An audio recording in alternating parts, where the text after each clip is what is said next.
অঙ্ক হচ্ছে যে AD minus BC by A minus B minus C plus D equal to AC minus BD by A minus B plus C minus D হলে দেখা যে প্রতিটি অনুপাতের মান A plus C B plus C plus D by 4।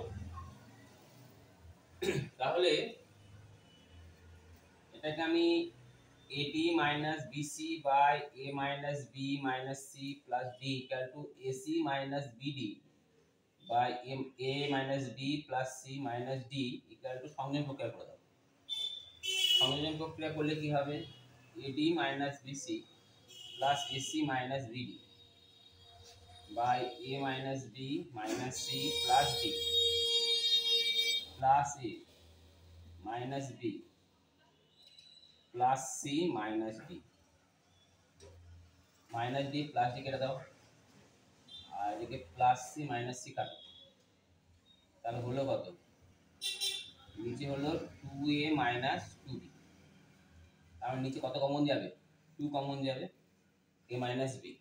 ওকে, তাহলে আমাকেও ঠিক উপরে সেরাম আকারে নিয়ে আসতে হবে। তাহলে আমি কি করলাম? আমি নিলাম AD plus AC আর মাইনাস BC প্লাস মাইনাস কত BD। ওকে, তাহলে এখান থেকে হলো কত কমন হলো? A কমন গেল,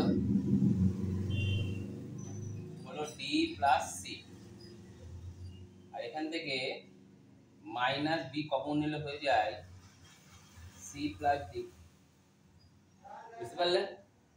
তাহলে উপরে হলো কত? C প্লাস D আর এর হলো A minus B by 2 into A minus B। তাহলে A মাইনাস B কেটে দিলাম, তাহলে হলো কত? C প্লাস D বাই কত? 2। বুঝতে পারলে? ঠিক একইভাবে এবার এইখান থেকে এখানে যাব। হ্যাঁ, এটা অঙ্কটা লিখে নেবে যেরকম লেখা আছে, এটা যেটা লেখা আছে লিখে নেবে। লিখে নেওয়ার পরে আগের বারে করেছিলাম যোগ, এবার করবো দুটোর মধ্যে বিয়োগ। বুঝতে পারলে? যোগের ক্ষেত্রে কি হয়েছিল? আগের বারে C আর D কাটা গেছিল, আর বিয়োগের ক্ষেত্রে কি কাটা যাবে? এবার A আর D কেটে যাবে। তাহলে সেটা করবো। তাহলে A আর B যদি কেটে যায় তাহলে এখানে আবার আলাদা পেয়ে যাবো। তাহলে এবার সেটা লিখবে কেমন লিখবে বলো? তাহলে প্রথমে লিখবো কত? AD minus BC minus AC plus কি BD, আর নিচে হবে A minus B minus C plus D minus A plus B minus C plus D। দেখো মাইনাস B প্লাস B কেটে যায়, মাইনাস A প্লাস A কেটে যায়। তাহলে আমার AD মাইনাস AC এই দুটোকে নিলাম। তাহলে AD মাইনাস AC, তাহলে কমন দিতে কত কমন যাবে? এটা কত হলো বলো? 2D minus 2C। আর এখানে A আর AD মাইনাস AC থেকে যদি A কমন নিই তাহলে থাকলো কত? D minus C। এখান থেকে এই মাইনাস BC আর প্লাস BD এর মধ্যে আমি যদি মাইনাস B কমন নিই হলো কত? C মাইনাস D, তাই তো? তার মানে আমাকে এখান থেকে দুটোকে সমান করার জন্য এখানে আবার মাইনাস কমন নিতে হবে। তাহলে এখানে যদি মাইনাস কমন নিই তাহলে এখানে কি হয়ে যাবে? এখন প্লাস প্লাস হয়ে যাবে।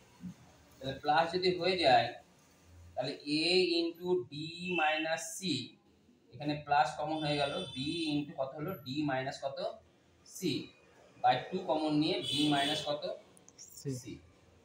এবার D minus C into A plus কত? B বাই 2 ইন্টু কত? D minus